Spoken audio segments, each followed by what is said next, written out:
মানুষের একটি সমস্যা আছে যে মানুষ সাফল্যকে মাপতে থাকেন, লক্ষ্যপ্রাপ্তিকে মাপতে থাকেন এবং তার তুলনা করতে থাকেন যে ও এত কিছু পেল আর আমি পেলাম না, ওর কাছে এত কিছু আছে কিন্তু আমার কাছে নেই। এই তুলনা করার জন্য ওনারা দুঃখী হয়ে পড়েন, নিরাশ হয়ে পড়েন। তাই আমি একটা প্রশ্ন করছি যে এটা কি উচিত? এই সংসারে আপনি কি নিয়ে তুলনা করবেন, যেখানে সূর্যদেব চন্দ্রমা দুজনেই আছেন, দুজনেই হলেন বিশেষ, দুজনেই নিজ নিজ সময়ে উদিত হন। এদের মধ্যে একজন না থাকলে তাহলে আমাদের জীবন কঠিন হয়ে পড়বে। ঠিক সেইভাবেই আপনি যদি একটা বড় রেখা অঙ্কন করেন তাহলে অন্য রেখাটি ছোট হয়ে পড়ে না, সে তেমনই থাকে যেমনটা সে ছিল। আপনার অস্তিত্ব কখনো ছোট বা বড় হতে পারে না। শুধু তুলনা করার জন্য আপনার এটা মনে হতে পারে। যদি আপনি যুদ্ধ করতে চান আপনার তলোয়ারের প্রয়োজন পড়বে। যদি বস্ত্র তৈরি করতে চান এত বড় তলোয়ার দিয়ে কিছুই হবে না, তখন প্রয়োজন পড়বে একটা ছোট্ট সূচের। তাই তুলনা করবেন না, না নিজেকে ছোট মনে করবেন না অন্য কাউকে। সবার সাথে সহযোগিতা করুন, আর যদি তুলনা করতেই হয় নিজের সাথে করুন যে কাল আমি কেমন ব্যক্তি ছিলাম, আজ কি তার থেকে শ্রেষ্ঠ হয়ে উঠতে পেরেছি। ভেবে দেখুন ভবিষ্যতে গিয়ে আপনি কতটা শ্রেষ্ঠ ব্যক্তি হতে পারেন। আসুন আমার সাথে ভালোবেসে বলুন রাধা রাধা। বস্ত্র আমাদের সকলের প্রিয়, এটা আমাদের জীবনযাপনের জন্য প্রয়োজনীয়। আমরা সবসময় চেষ্টা করি সেই বস্ত্র পরতে যা পরলে আমাদের দেখতে ভালো লাগে। কিন্তু কখনো এই কথা ভেবে দেখেছেন যে কিছু বস্ত্র যদি স্বচ্ছ হয় তাহলে তা পুরনো হলেও দেখতে ভালো লাগে? ঠিক তেমনই যেমন কোনো খাবার যদি মশলাদার না হয়, অত্যন্ত সুস্বাদু নাও হয়, কিন্তু যদি তা গরম হয়, টাটকা হয়, তাহলে খেতে ভালোই লাগে।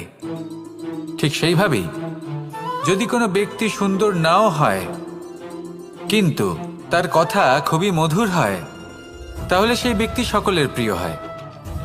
কোনো ব্যক্তি যদি ধনবান নাও হন কিন্তু তিনি যদি গুণী হন তাহলে এই সংসারে সম্মান লাভ করেন। সেই জন্য কখনো এই বিষয়ে দুঃখ পাবেন না যে আপনার কাছে ভৌতিক স্বাচ্ছন্দ্য নেই। আপনার কাছে সবথেকে বড় বস্তু, সবথেকে মূল্যবান বস্তু যেটা আছে সেটা হলো আপনার আত্মা, আপনার মন, আপনার বিচারধারা, আপনার গুণ, আপনার কথা। এগুলো সবসময় শুভ রাখুন এবং সবসময় নিজের সাথে রাখুন। এই জীবন সফল হবে এবং প্রেমময় হয়ে বলে উঠবে রাধা রাধা। নন্দ বাবাও খেলার ছলে খুব বড় বড় শিক্ষা দিতেন। অনেকদিন আগেকার কথা, বাবা আমার জন্য একটা মানচিত্র নিয়ে এলেন। এটা ছিল জম্বু দ্বীপের মানচিত্র, ঠিক যেন একটা ধাঁধা যা টুকরো টুকরো করে বিভিন্ন দিকে ছড়ানো, যেগুলোকে আমায় জুড়তে হতো। ব্যাস শুধু এটুকুই ছিল আমার কাজ।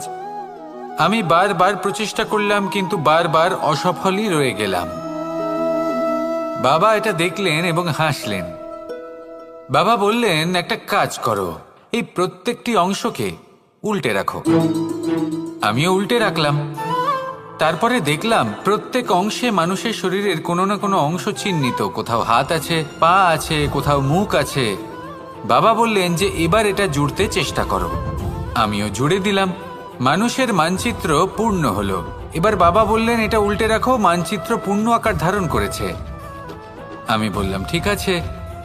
আমি উল্টে রাখলাম, দেখলাম জম্বুদ্বীপের মানচিত্র পূর্ণ হয়েছে। বাবা বললেন যদি দেশকে সফল করে তুলতে চাও, শক্তিশালী করতে চাও, স্থির বানাতে চাও, তাহলে সবার আগে দেশবাসীকে একত্রিত করতে শেখো। সকল সৈন্যগণ যখন একজোট হয়ে দাঁড়াবে তখন দেশের শক্তি আরো বেড়ে যাবে। শুধু তাই নয়, বাবা বললেন যদি ভালোবাসার সাথে জড়িয়ে পড়ো তাহলে পরমাত্মাও তোমার সামনে এসে দেখা দেবেন। তাহলে এটাই করুন আর আমার সাথে ভালোবেসে বলুন রাধা রাধা। ছোটবেলা থেকেই আমি গরু চড়িয়ে অভ্যস্ত, সেই জন্য সকলে আমাকে গোপাল নামে ডাকত। কিন্তু গোপাল হয়ে আমি একটা অমূল্য শিক্ষা লাভ করেছি। আমি দেখেছি যে গৌশালাতে অনেক বাছুরের মধ্যে একটি গাই তার নিজের বাছুরকে অবশ্যই চিনে ফেলে।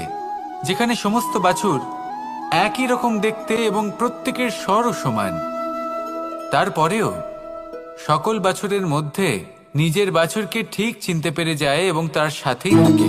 ঠিক এইরকমই কিছুটা হয় আমাদের কর্ম এবং তার কর্মফল। আপনি সবার মাঝে থেকেও কোনো কর্ম যদি করেন, সেই কর্মফল সবার মধ্যে আপনাকে চিনে ফেলবে এবং আপনার সাথেই থাকবে। তাই যখনই কর্ম করবেন ভেবে চিন্তে করবেন। কোনো কর্ম করার আগে একবার ভেবে দেখুন, তাহলে জীবনে বারংবার অনুতপ্ত হতে হবে না। কারণ বিষয়টা কিছুটা এরকম যে এই সংসারে আপনি কাল, কর্মফল এবং সময়, এই তিনের হাত থেকে কখনো লুকোতে পারবেন না, কখনো পালাতেও পারবেন না। আসুন আমার সাথে ভালোবেসে বলুন, রাধা রাধা। জন্ম এবং মৃত্যু, একটি হলো জীবনের সূত্রপাত, আরেকটি জীবনের সমাপ্তি। এটা হলো একটি চক্র এবং প্রত্যেক চক্রের মতোই এটাও যেখান থেকে শুরু হয় সেখানে এসেই সমাপ্ত হয়। অর্থাৎ প্রত্যেক ব্যক্তি যারা জন্ম নিয়েছেন তার জন্মের সাথে এটা সুনিশ্চিত হয়ে যায় যে তার মৃত্যু হলো অবশ্যম্ভাবী। এই সংসারে এমন কিছুই নেই যা চিরকালের মতো থেকে যায়। এবার এটা আমরা সবাই জানি। আমাদের কাছে যে জীবনটা আছে, যেটা আমরা যাপন করতে পারি, সেই সময়কালে আমরা কি করতে পারি সেটা গুরুত্বপূর্ণ। এমন কিছু করুন যার ফলে মৃত্যুর পরেও আপনি অমর হয়ে থাকবেন। আমাদের কথা, আমাদের কর্ম এই সংসারে প্রেরণা প্রদান করতে পারে। আর যদি আমরা প্রেরণা নাও জোগাতে পারি, তাও এই সন্তোষ বোধ যেন থাকে যে আমরা আমাদের জীবন ব্যর্থ হতে দিইনি। এই জীবন যাপন করার ইচ্ছেতেই আমরা সময় ব্যর্থ করে দিই। আর এই জীবনকে যাপন করার সর্বশ্রেষ্ঠ উপায় হলো এটাই যে কখন আমাদের মৃত্যু হবে, কিভাবে আমাদের মৃত্যু হবে, এই চিন্তা ত্যাগ করে যেন আমরা বর্তমানে বেঁচে থাকি, আজকে বেঁচে থাকি, আজকে দাঁড়িয়ে কর্ম করি এবং আজ যে সংকট সামনে তার সম্মুখীন হই। ভবিষ্যতের পথ নিজে থেকেই উন্মুক্ত হবে। আপনার জীবনে অনেক বড় বড় বিপদরূপী পাথর আসবে। সেই পাথরগুলিকে এতটাই দুর্বল করে দিন যাতে সেই পথ আপনি অগ্রসর হওয়ার পরে আপনার পেছন পেছন যে সেই পথ দিয়ে আসবেন তিনিও যেন সহজেই পাথর চূর্ণ করে সামনে অগ্রসর হতে পারেন। মনে রাখবেন, আপনার প্রচেষ্টারও একটা মাহাত্ম্য আছে। যদি আপনি কোনো কেল্লার শিখরে পতাকা উত্তোলন নাও করতে পারেন, তাহলেও আপনার প্রচেষ্টার যে মাহাত্ম্য তা কখনো কমে যাবে না। সেই জন্য প্রচেষ্টা করতে থাকুন আর আমার সাথে ভালোবেসে বলুন, রাধা রাধা। মানুষ সবসময় চায় যে তার জীবনে যেন কখনো কোনো সমস্যাই না আসে। সে চায় তার জীবন যেন শুধুমাত্র শান্তি এবং সুখের দ্বারা পূর্ণ থাকে। কিন্তু এই চাহিদা অনুচিত কিছু নয়। আমরা সবাই এটাই চাই যে জীবনে সুখ থাক, শান্তি থাক।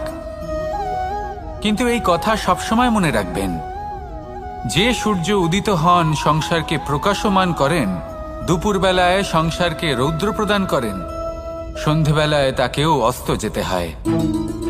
এবার আমাদের জীবন চক্র কিছুটা এরকমই। কোনো কিছুই চিরকাল একরকম থাকে না। কখনো এই নদীকে দেখুন যা বয়ে চলেছে। এই নদী যা বয়ে চলেছে তার পথেও অনেক বিপদ আসে। বড় বড় পাথরের সম্মুখীন হয়ে তাকেও সামনে এগিয়ে যেতে হয়। একটি পুকুর যা চারদিক থেকে ঘেরা, তার জীবনে কিন্তু কোনো সমস্যা নেই। কিন্তু এই সংসারে পুকুরের পুজো করা হয় না, পুজো করা হয় নদীকে। মনে রাখবেন, সমস্যার ঊর্ধ্বে তিনি উঠতে পারেন যিনি সমাধি লাভ করেছেন, যিনি এই সংসারেই নেই। যিনি এই সংসারে আছেন এবং জীবিত আছেন, তার জীবনের সমস্যা হলো শ্বাসবায়ুর মতোই গুরুত্বপূর্ণ। আসুন আমার সাথে ভালোবেসে বলুন, রাধা রাধা। বন হলো আমাদের সবারই প্রিয়। সেখানকার সৌন্দর্য, শান্তি, সেখানকার পরিবেশ আমাদের সকলের ভালো লাগে এবং সেখান থেকে আমরা কাঠ পাই, যা সংসারে আমাদের জীবনে আমাদের খুব সহায়ক হয়ে ওঠে। এর দ্বারা আমরা অনেক কিছুই প্রাপ্ত করতে পারি। অনেক বাদ্যযন্ত্র আমরা লাভ করতে পারি। এর অনেকভাবে প্রয়োগ সম্ভব।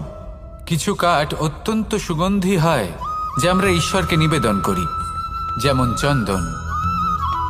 এবার ভাবুন, একজন অসাবধানী ব্যক্তি, তার হাত থেকে ছোট্ট একটা আগুনের ফুলকি যদি সেখানে পড়ে, তাহলে তা সমগ্র বনকে ভস্ম করে দিতে পারে।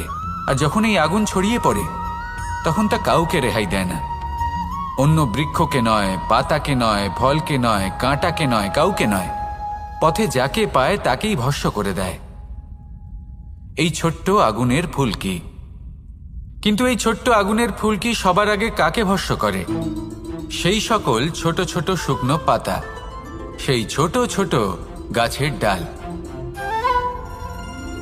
ঠিক সেইভাবেই আপনার জীবনে একজন খারাপ ব্যক্তি এসে হয়তো আপনার সমগ্র জীবন ধ্বংস করে দিতে পারে। আর আপনার এই জীবনে এই ছোট ছোট শুকনো পাতা এবং এই ছোট ছোট শুকনো কাঠ আপনার ছোট ছোট স্বার্থ। আপনার স্বার্থের দ্বারা এই অশুভ ব্যক্তি আপনার মনে অশুভ আবেগ বাড়িয়ে তুলবে এবং আস্তে আস্তে আপনার জীবন শেষ করে দিতে পারে। তাই মনে রাখবেন, এই জীবন অমূল্য। আপনি হলেন অমূল্য। এই জীবন যাপন করুন এবং এই জীবনের কাছে পৌঁছানোর দ্বার আর কোথাও নেই, আপনার কাছেই আছে। আপনার মনে, আপনার বিবেকে, আপনার দৃষ্টিভঙ্গিতে, আপনার ভাবনাতেই আছে। এই দ্বারকে খুলুন। জীবন সফল হবে আর ভালোবেসে বলবে, রাধা রাধা। কথায় আছে যে স্বপ্ন এবং লক্ষ্য হলো একটি মুদ্রারই দুটি দিক। যতক্ষণ না স্বপ্ন দেখছেন ততক্ষণ বুঝবেন কি করে আপনার লক্ষ্য কি? স্বপ্ন দেখে যদি নিজের লক্ষ্য বুঝতে পারেন, সেটা পেতে চান, তবেই সেটা লাভ করতে পারবেন। কিন্তু স্বপ্ন এবং লক্ষ্য এই দুইয়ের মধ্যে একটা ভারসাম্য রয়েছে, যেটা বজায় রাখা প্রয়োজনীয়। একে আমরা বলে থাকি পরিশ্রম। দেখুন, যদি আপনি স্বপ্ন দেখতে চান তাহলে পরিশ্রম ত্যাগ করে নিদ্রা লাভ প্রয়োজন। কিন্তু যদি আপনি লক্ষ্য লাভ করতে চান তাহলে আপনাকে নিদ্রা ত্যাগ করে পরিশ্রম করতে হবে। তাই আলস্য ত্যাগ করুন এবং সিদ্ধান্ত নিন যে আপনি কি চান। আপনার জীবনের এই তুলাদণ্ডে স্বপ্নের পাল্লা ভারী হওয়া প্রয়োজন নাকি লক্ষ্যের? আমার মতে এই দুইয়ের মধ্যে যদি ভারসাম্য বজায় রাখেন তবে পথ নিজে থেকেই সামনে আসবে। শুধু সেই পথে অগ্রসর হতে থাকুন এবং আমার সাথে ভালোবেসে বলুন, রাধা রাধা। আমরা সবাই জীবনে সুখ লাভ করতে চাই। শুধু জীবনে কেন, জীবনের পরেও আমরা সুখ লাভ করতে চাই। আমরা সকলে স্বর্গের কামনা করি। কিন্তু খুব সহজ একটা কথা, যদি আপনি স্বর্গ লাভ করতে চান তাহলে প্রথমে মৃত্যু লাভ করতে হবে। আপনি যদি প্রাণই না দেন তাহলে আপনি স্বর্গ লাভ কিভাবে করবেন, তাই না? শুধু এই ছোট্ট একটা বিষয় দ্বারা আমরা জীবনে অনেক কিছুই শিখতে পারি। যদি আপনার কোনো লক্ষ্য থাকে, কোনো মনোবাঞ্ছিত স্থান থাকে, কোনো বড় কাজ আপনি করতে চান, তাহলে সেই সবই হবে। কিন্তু শুধুমাত্র কামনা করলে হবে না, আপনাকে কর্ম করতে হবে। নিরন্তর প্রয়াস, পরিশ্রম, পথ খুঁজতে হবে, সামনে অগ্রসর হতে হবে। কখনো অসফল হলে তার কারণ খুঁজতে হবে, বিপদের সম্মুখীন হতে হবে, অন্তর থেকে নিজের শক্তি বাড়িয়ে তুলতে হবে। তবেই আপনি নিজের লক্ষ্য লাভ করতে পারবেন, মনোবাঞ্ছিত স্থান পাবেন। মহান নদী গঙ্গা একটি বিন্দু দ্বারা শুরু হয়, ধীরে ধীরে অগ্রসর হয়। কোনো পাথরে ধাক্কা খেলেও সে থামে না, বরং এগোতেই থাকে। তারপরেই সে মহান নদী গঙ্গা হয়ে উঠতে পারে। পরিশ্রম করুন, লক্ষ্য লাভ করুন, আর আমার সাথে ভালোবেসে বলুন, রাধা রাধা। এই সংসারে 3 ধরনের আবেগ অত্যন্ত গুরুত্বপূর্ণ, যা প্রত্যেক মানুষের জীবনে থাকে। প্রথমটা হলো আনন্দ, যা আমরা সবাই লাভ করতে চাই। দ্বিতীয় হলো ক্রোধ। এটা তখনই আসে যখন আমরা আমাদের উপর নিয়ন্ত্রণ হারাই বা কোনো পরিস্থিতি আমাদের প্রতিকূল হয়ে থাকে। তৃতীয় হলো দুঃখ। এই দুঃখ তখনই আসে যখন কোনো একটা পরিস্থিতি আমাদের মনের মতো হয় না, বা আমাদের প্রিয়জন আমাদের বুঝতে পারেন না। আমরা অমূল্য কিছু হারিয়ে ফেলি, তখন এই দুঃখ আমাদের হৃদয়ে আশ্রয় নেয়। এই 3 আবেগ হলো এমন যে আমাদের জীবনে আসতে এবং যেতে থাকবে। কিন্তু এই তিনটি আবেগের বিষয়ে কোন কথাটা মনে রাখতে হবে সেটা শুনুন। যখনই আপনি আনন্দে থাকবেন, প্রতিশ্রুতি দেবেন না, কারণ যখন মানুষ আনন্দে থাকেন তখন তিনি নিজের বিবেক বোধ হারিয়ে ফেলেন। দ্বিতীয়ত, যখনই আপনি ক্রুদ্ধ হবেন, উত্তর দেবেন না, কারণ ক্রোধের বশে যে উত্তরই দেবেন সেটা শুভ হবে না। তৃতীয়ত, যখনই আপনি দুঃখী থাকবেন, কোনো সিদ্ধান্ত নেবেন না, তখন নিজের মনের ওপর, নিজের কর্মের ওপর, নিজের ওপর নিয়ন্ত্রণ রাখতে চেষ্টা করুন। যদি এই তিনটি আবেগের ক্ষেত্রে এই জিনিসগুলো মনে রাখেন, তাহলে জীবনে কখনো আক্ষেপ করবেন না। আসুন আমার সাথে ভালোবেসে বলুন, রাধা রাধা। আমাদের মধ্যে বেশিরভাগ মানুষ কোনো না কোনো মহাশক্তির উপস্থিতিকে বিশ্বাস করেন। আমরা মনে করি যে এ হলো সেই মহাশক্তি যার প্রভাব, যার কৃপা চিরকাল আমাদের উপর বজায় থাকে। আমাদের কর্মের ওপর, কর্মফলের ওপর চিরকাল তার দৃষ্টি থাকে। আমাদের মধ্যে কেউ একে ঈশ্বর মনে করেন, কেউ বা প্রকৃতি মনে করেন, বা কেউ কোনো গৃহপালিত পশুর মধ্যে মহাশক্তির দর্শন লাভ করেন, বা কেউ কোনো বস্তুর মধ্যে। প্রত্যেকের নিজস্ব বিশ্বাস আছে, কিন্তু সেই শক্তির থেকে আশীর্বাদ লাভের জন্য বা কোনো ইচ্ছে পূরণের জন্য আমরা কখনো না কখনো মন্দিরে যাই। এই মন্দির শব্দের সূত্রপাত কিভাবে, আগে সেটা বুঝে নেওয়া যাক। মন্দির, এই শব্দের আরম্ভ হল মনের দ্বারা। কিন্তু বেশিরভাগ মানুষ যখনই মন্দিরে যান কোনো ইচ্ছে পূরণের জন্য বা ইচ্ছে পূরণ হওয়ার পরে ধন্যবাদ দেওয়ার জন্য, তখন তিনি শুধুমাত্র শারীরিকভাবে সেখানে উপস্থিত থাকেন। তার মন তো সাংসারিক কাজের মধ্যেই ঘোরাফেরা করতে থাকে, তাই না? তাহলে বলুন, এর অর্থ কি? যদি আপনি মন্দিরে নিজের মনকেই না নিয়ে যান, তাহলে তার কি লাভ হবে? মন্দিরে গিয়ে নিজের মনকে ঈশ্বরের চরণে পূর্ণরূপে সমর্পণ করুন। নিজের মন থেকে ঈশ্বরের আরাধনা করুন, আর এই মন থেকেই বলুন, রাধা রাধা। মানুষ শুধুমাত্র দুই ধরনের ব্যক্তির সামনেই নত হন। একজন হলেন তিনি যাকে তিনি সম্মান করেন, আর আরেকজন যাকে তিনি ভয় পান। এবার কোনো ব্যক্তি যদি আপনার সামনে নত হন, তাহলে তার পেছনের কারণ কি? আপনার প্রতি সম্মান নাকি আপনার প্রতি ভয়? সেটা আপনাকেই বুঝতে হবে। যদি আপনি এমন মনে করেন যে তাতে কি যায় আসে, ভয় হোক বা সম্মান, কেউ আমার সামনে নত তো হচ্ছেন, যদি এটা আপনার চিন্তা ভাবনা হয়, তাহলে আপনাকে মনে করিয়ে দিই, এই সময় বদলাতে বেশি সময় লাগে না। আজ যে ব্যক্তি আপনাকে দেখে ভয় পাচ্ছে, কাল এই ভয়ের সমাপ্তিও ঘটতে পারে। আবার এমনও হতে পারে যে তার কাছে অত্যাধিক শক্তি চলে এলো। অনেক কিছুই হতে পারে।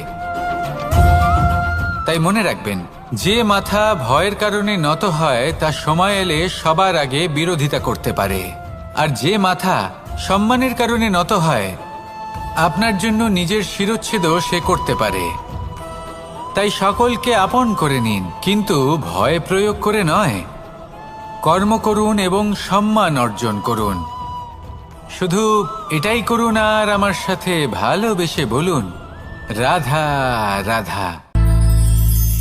সূচের শেষে একটি ছিদ্র থাকে, যার দ্বারা আমরা এই সুতো পরাতে পারি, আর তারপর সূচের সাহায্যে এই সুতো দিয়ে বস্ত্র সেলাই করা যায়। কিন্তু যদি সুতোটা সোজা করে ধরা না হয়, তাহলে সূচে কখনো এই সুতো পরানোই সম্ভব নয়। যদি এতে কোনো গিঁট পড়ে, তখন তা কখনোই এই ছিদ্র দ্বারা প্রবেশ করা সম্ভব নয়। ঠিক এইভাবেই যদি আপনি কারোর জীবনে প্রবেশ করতে চান, কারোর অন্তরে প্রবেশ করতে চান, তাহলে আপনাকেও সহজ থাকতে হবে। এতে কোনো গিঁট থাকলে চলবে না, অর্থাৎ মনে যাতে কোনো মালিন্য না থাকে, যেন কোনো কুচিন্তা না থাকে। যদি এসব থাকে, তাহলে আপনি কখনো কারোর জীবনে প্রবেশ করতে পারবেন না। আর যদি কোনোভাবে আপনি প্রবেশ করেও যান, তাহলে তার মনে ঘর করতে পারবেন না। নিজেকে এই সুতোর মতন করে তুলুন, সহজ। মনে যেন কোনো কুচিন্তা না থাকে, সবার প্রতি যেন সদ্ভাবনা থাকে, শুভ চিন্তা থাকে। এমনটা করতে থাকুন। এমন একটা দিন আসবে যেদিন এই সমস্ত সংসারের ব্যক্তির মনে আপনি বাস করবেন, আর তখন এই মন প্রসন্ন হয়ে বলবে, রাধা রাধা। সূর্য হলেন আমার অত্যন্ত প্রিয়। প্রতিদিন আমাকে নতুন শিক্ষা দিতে থাকেন। একবার সূর্যকে দেখুন, 4 প্রহর পর্যন্ত উনি অন্ধকার সহ্য করেন, তারপর আস্তে আস্তে উদিত হন। প্রথমে লাল, তারপর গেরুয়া, তারপর শ্বেত বর্ণ ধারণ করেন। আস্তে আস্তে আকাশে উদিত হন আর তারপর সমস্ত সংসারে প্রকাশমান হয়ে উঠবেন। এ হলো সূর্যের তপস্যা, তার ধৈর্য, তার প্রতীক্ষা, তার পরিশ্রম, যার ফলে উনি সংসারে সর্বোচ্চ স্থান অধিকার করেছেন। যদি আপনিও এই সংসারে সূর্যের মতোই মহান হয়ে উঠতে চান, সূর্যের মতো এই সংসারে সর্বোচ্চ স্থান অধিকার করতে চান, তাহলে আপনাকে সূর্যের মতোই তপস্যা করতে হবে, প্রতীক্ষা করতে হবে, ধৈর্য ধরতে হবে, পরিশ্রম করতে হবে। তবেই এই সংসারে আপনি সম্মান লাভ করবেন, যশ লাভ করবেন। আসুন আমার সাথে ভালোবেসে বলুন, রাধা রাধা। মানুষ বলে থাকেন যে জীবনে সময়ের পূর্বে এবং ভাগ্যের থেকে বেশি কিছুই পাওয়া যায় না। এটা যার যার নিজের বক্তব্য। আমি বলবো এই সময় আসলে কি? এই সময় হলো যাতে যুগ যুগান্তর নিহিত আছে, যার মধ্যে দিন আছে, মাস আছে, বছর আছে, ঠিক কিনা? বাস্তবে আপনার কাছে সময় কতটা আছে যা আপনি সদ্ব্যবহার করতে পারেন? তখন থেকে আছে যখন থেকে আপনি নিজেকে বুঝতে শুরু করেন। ততক্ষণ আছে যতক্ষণ না আপনি এই সংসার ছেড়ে চলে যাচ্ছেন। শুধু এটুকু সময় আছে আপনার কাছে। আর যদি ভাগ্যের কথা বলা হয়, তাহলে ভাগ্য হলো সেই পরিস্থিতি যখন মানুষ নিজেকে সময়ের হাতে সমর্পণ করে দেন, তাকে ভাগ্য বলে। অর্থাৎ আপনি জীবনে পরিশ্রম করেছেন, বিপদের সম্মুখীন হয়েছেন, সামনে এগিয়ে গেছেন, কোথাও পৌঁছে গেছেন, এবং তখন আপনার মনে হলো যে ব্যাস এখানেই থেমে যাওয়া উচিত। তাহলে সেটাই হবে আপনার ভাগ্য। যদি ভাগ্যের কথা বলা হয়, তাহলে বলবো সত্যবানের ভাগ্যে মৃত্যু লেখা ছিল, কিন্তু সাবিত্রীর কর্ম তাকে পুনর্জীবিত করে তুলেছিল। অর্থাৎ এই ভাগ্য বদল করা সম্ভব কর্ম এবং পরিশ্রমের দ্বারা। ভেবে দেখুন, রাবণ মাতা সীতাকে হরণ করেছিল। যদি শ্রীরাম সেটাকে ভাগ্য বলে মেনে নিতেন, তাহলে কখনো ভাগ্য বিধাতা হয়ে উঠতে পারতেন না। ভাগ্য হলো একটা বাঁধন যেটাকে ভেঙে ফেলা খুব প্রয়োজনীয়। নিজের লক্ষ্যের কাছে পৌঁছতে হবে। হতেই পারে এই লক্ষ্য হলো পরমাত্মার কাছে পৌঁছে যাওয়া। আপনি যদি পরমাত্মার কাছে পৌঁছতে নাও পারেন, তাও সেই পথে কিছুটা অগ্রসর হতে পারছেন, তাই না? তাহলে ভাগ্যের এই বাঁধন ভেঙে ফেলুন, নিজের কর্মের দ্বারা নিজের প্রারব্ধ গড়ে তুলুন এবং আমার সাথে ভালোবেসে বলুন, রাধা রাধা।